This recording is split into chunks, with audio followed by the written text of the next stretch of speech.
निकाल भाई, तेरी जेब से बाहर निकाल इसको, बाहर निकाल जेब से, इसे इसे निकाल, जेब से निकाल। ये रुक रहा है, भाग मत, भाग मत, आज ना भागन दूंगा, बिल्कुल भी भागन नहीं दूंगा आज मैं। जेब से निकाल इसको, जेब से निकाल ट्यूब को। ए लड़के तो रुक एक मिनट, रुक रुक, ट्यूब निकाल जेब से, जेब से ट्यूब निकाल, ट्यूब निकाल जेब से। सरकार देखे कि ये ट्यूब कैसे बैन हो सकती है। इधर दे, इधर ट्यूब निकाल, हाँ इधर निकाल इसको बाहर, मुझे दे, मेरे हाथ में दे। मेरी मोदी सरकार से बहुत विशेष अनुरोध है, मैं हाथ जोड़कर रिक्वेस्ट कर रहा हूं, रुक जाए। ये लोग भी हमारे देश के हैं, किसी माँ ने इन्हें भी पैदा किया है, किसी बाप के सपने इनके साथ भी जुड़े होंगे, लेकिन ये किस हालत में है? ये तेरे माँ बाप नहीं है, पैदा कैसे हुआ? मर गए। अच्छा तेरे मम्मी पापा मर गए, बाकियों के तो नहीं मरे। ये समझिए कि ये वो ट्यूब है भाई, जो कंपनी इस ट्यूब को बना रही है, मेरा उस कंपनी से अनुरोध है, कृपया ऐसा देखें कि अपने केमिकल फॉर्मूले को सुधारें। ओमनी नाम है कंपनी का, मैं कंपनी पर सीधा क्लेम नहीं कर रहा हूं किसी भी प्रकार का। ये केमिकल वॉल्केनाइजिंग फ्लूइड क्वांटिटी, यहीं रुक जा, जा मत ना। MRP 36 रुपए, नीचे मत बैठ, खड़ा हो जा, खड़ा हो जा। तेरे को कोई हमने दंड दे रखा जो तू यहाँ बैठा है? ये लड़का अभी इसने रुमाल निकाल, कहाँ है वो रुमाल? ये देखो, हाँ ये रुमाल है, इस रुमाल पर इसने अभी इस ट्यूब को लगाया और उसके बाद ये इस ट्यूब को, इस रुमाल को सूंघते हैं, इन्हें यहाँ सूंगा कहा जाता है। विषय ये है कि ऐसा हो क्यों रहा है। आपको मैं एक जानकारी दे रहा हूँ, जो भी खुफिया विभाग है भारत सरकार का, उस तक इसे पहुँचाएं।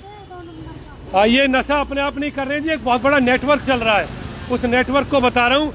खुफिया विभाग इस जानकारी को ध्यान से सुने और इसको वेरीफाई करे। जो मैं जानकारी दे रहा हूँ, किस डेरे में रहता है, कहाँ रहता है तू? सुभाष कॉलोनी मूलचंद शर्मा जी के ऑफिस के पास। सुभाष कॉलोनी मूलचंद शर्मा कोई ऑफिस नहीं, झूठ बोल रहा है आदमी। सुनिए मेरी बात, ये लोग जिस डेरे में रहते हैं उसमें होता क्या है वो जानकारी देता हूँ। आ जाइए, इसके साथ आइए। ये तो मेरे को इन भाई साहब ने बताया कि ये आदमी, आपने मुझे जानकारी दी, तो जानकारी दी है मैंने। इन्होंने बताया कि ये लड़का इस तरीके से ये ट्यूब सूंघ रहा है, तो मैंने इसको देखा, इसको पकड़ा है। अब मैं जो सरकार को बता रहा हूँ, खुफिया विभाग को, ये लोग जिस डेरे में रहते हैं उस डेरे में एक कबाड़ी रहता है। हर डेरे में, जहाँ जो डेरा है उस डेरे में एक कबाड़ी होता है। वो कबाड़ी सुबह सुबह 4 बजे ऐसी ट्यूब टेबल पर सजा देता है, बकायदा टेबल पर यूं सजा दी जाती हैं ये ट्यूबें। ये तूने अपने हाथ खरीदी है? नहीं खरीदी ना, तेरे को उसने दी है, ठेकेदार ने, हैं? ये ट्यूबें सजा दी जाती हैं इनके लिए, टेबल पर एक एक ट्यूब उठाओ और साथ में देसी की बोतल रख दी जाती है। खुफिया विभाग फरीदाबाद कमिश्नर साहब इसे ध्यान से सुने, हरियाणा सरकार इसे, यही खड़ा रहे, हरियाणा सरकार इस चीज को ध्यान से सुने। जो मैं जानकारी दे रहा हूं, बहुत खड़ा हो जा, बैठ क्यों रहा है? हमको तेरे को दंडित कर रहे हैं किसी बात के लिए? फिर अभी भी तो खड़ा था, तू तो नाच रहा था अभी इसे सूंघ कर। सरकार ध्यान दे कि ये ट्यूब ऐसे टेबल पे रखी जाती है यूं। हाँ भाई, ट्यूब उठा और चल आगे। वो आदमी जो इनकी बस्तियों में कबाड़ा लेता है, ये कबाड़े खोलिए, इसमें क्या है? बहुत बड़ा नेटवर्क बस्ट कर रहा हूँ, सरकारें देखें इस बात को। कबाड़ा दिखा इसमें बेटा, आज तुम्हारी आंखें फट जाएंगे सुनकर। ये कबाड़ा किस रुपए में, क्या रुपए बेचता है इसको? आप ये प्लास्टिक देख रहे हो, इसमें इनकी हर बस्ती में एक मेन कबाड़ी होता है। वो मेन कबाड़ी इस सारे कबाड़े को लेता है। किस रेट पे ले रहा है वो कबाड़ी? किस रेट पे जा रहा है? 7 रुपए किलो। 7 रुपए किलो वो इनसे इस प्लास्टिक को खरीदेगा। इसके लिए 400, 300, 400 की प्लास्टिक इकट्ठी कर लेता है दिन में। 300 के बाद ही घर जाएगा ना। हाँ, 300, 400 की प्लास्टिक इकट्ठी करते हैं, जो उसको 1000 रुपए से ज्यादा की होती है। वो अपना बैठा कमाता है, इन लोगों को ये ट्यूबें देता है वो, और ट्यूबों के साथ दारू की बोतल रख देता है कि दारू की बोतल पियो और जाकर ये कबाड़ा इकट्ठा करो। हरियाणा सरकार से अनुरोध है, सभी गुप्तचर विभागों से, खुफिया विभागों से, जो हरियाणा की CIA है, क्राइम रोकना भी काम है, ये भी क्राइम है। इन बच्चों के जीवन को नर्क बना देना भी क्राइम है। हाँ जी, क्राइम है या नहीं है? इन बच्चों को, इनको तो कोई होश नहीं है, इन्हें कुछ नहीं पता। इन्हें ये ट्यूब सुबह वो दे देता है जो इनका कबाड़ा खरीदता है। हाँ, वही दे रहा है ना ट्यूब, सुबह सुबह 30-30 रुपए की। ये 30-35 रुपए की ट्यूब देता है इनको और कहता है ये ले जा ट्यूब, इसे सूंघ और पूरे इलाके में जहां भी गंदगी पड़ी है वहां से इन बोतलों को उठा। इनकी हालत देख रहे हो। एक इंसान के, किसी इंसान की भूख इतनी ज्यादा है कि उसने बाकी इंसानों को इंसान रहने लायक भी नहीं छोड़ा है। कितनी दरिद्रतापूर्ण जीवन ये जी रहा है। नहाया कितने दिन हो गए? 3 दिन हो गए नहाए, है ना। दंत मंजन तूने कभी किया नहीं। अब आप समझना, ये 300 रुपए की कबाड़ा इकट्ठा करेगा। वो कबाड़ा अगर ये बाहर बेचे तो कम से कम 1200 का बिके, लेकिन नहीं, इसे कबाड़ा वहीं बेचना है ना उसी आदमी को। उसके अलावा कहीं बेच देगा तो इसे पकड़ के कूट देगा वो। अगर इसने अपनी बस्ती के, जो इनका ठेकेदार है बस्ती का, जो बस्ती का मेन कबाड़ी है, उसके अलावा किसी और को कबाड़ा दे दिया तो इसे मार मार कर बुरा हाल कर देगा वो। गुप्तचर विभाग, जितने भी ये लोग यहाँ झुग्गियों में रह रहे हैं, ये हमारा शहर है, बल्लभगढ़ शहर है, राजाशाही शहर है। इस शहर में मेरे डीसीपी साहब से भी, मेरा एसीपी साहब से भी निवेदन है कि कम से कम इनकी जांच कराई जाए कि इन झुग्गियों में जो लोग रह रहे हैं उन्हें ये दे कौन रहा है।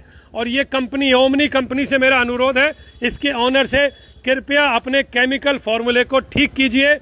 ऐसा बनाइए कि इस केमिकल फॉर्मूले का यूज ये लोग ना कर सकें। कम से कम आप एक ऐसा केमिकल फॉर्मूला बनाइए जिसका यूज ये लोग अपने नशे में ना कर सके, इन्हें कोई नशे में ना डाल सके। फिलहाल मैं इसे डैमेज करूंगा, इसे तो कतई नहीं दूंगा। अब तू मुझे एक बात और बता, शादी हुई है तेरी? नहीं हुई। कितने भाई हो तुम लोग? हम हाँ 4 भैया थे, अब 3 है। एक गुजर गया। एक गुजर, किससे गुजरा? मोटरसाइकिल से। मोटरसाइकिल से गुजर गया, है ना। पापा मम्मी कैसे गुजरे? मम्मी उल्टी सूजन से गुजरी है। हाँ। पापा बुजुर्ग थे, वो वैसे गुजरे। मम्मी और पापा दोनों तुम्हारे साथ वहीं रहते थे, तुम्हारे डेरे में, है ना। अनहाइजीनिक डेरे में ये लोग रहते हैं, जिसके चलते इसकी मम्मी भी गुजर गई पैर में सूजन की वजह से। वो संभवतः ऐसी कोई बीमारी हुई होगी। तो जब तक ये लालच खत्म नहीं होगा, इनके डेरों के जो बड़े बड़े कबाड़ी हैं, उन कबाड़ियों पर शिकंजा कसे सरकार। जब तक उन पर शिकंजा नहीं कसा जाएगा तब तक ये बंद नहीं हो सकता। इसके विकल्प ढूंढ लिए जाएंगे, कुछ और विकल्प आएंगे। कोई बाम भी खाने लग जाता है। ये सब देता कौन है? ये सब इन्हें वो लोग देते हैं। सरकारें सिर्फ इसलिए नहीं है कि वो कोरोना टीकाकरण कराएं, वो इसलिए भी है कि वो इन लोगों के जीवन का ध्यान रखें। सभी के जीवन का ध्यान सरकार रखेगी ना। सरकार जो ठेकेदार इन्हें ये दे रहा है और इसे देकर इन्हें कूड़े में उतार रहा है, उस पर कार्रवाई हो। ये मेन इनकी वजह से नहीं, ठेकेदार की वजह से। ये हाँ। बंदे जो पैसे वैसे देते हैं गरीबों को, उनकी वजह से भी। वही तो है। क्या करता है ठेकेदार? ये दे देता है, जा कबाड़ा बीन के ला। 300 रुपए के 1000 के कबाड़े को 300 में खरीदेगा इनसे, इनका जीवन नर्क बना देगा। तो आप सभी लोग मेरे साथ जुड़े रहे, बहुत लंबे टाइम जुड़े रहे। सबसे अनुरोध कर रहा हूं, पूरे देश की समस्या है ये।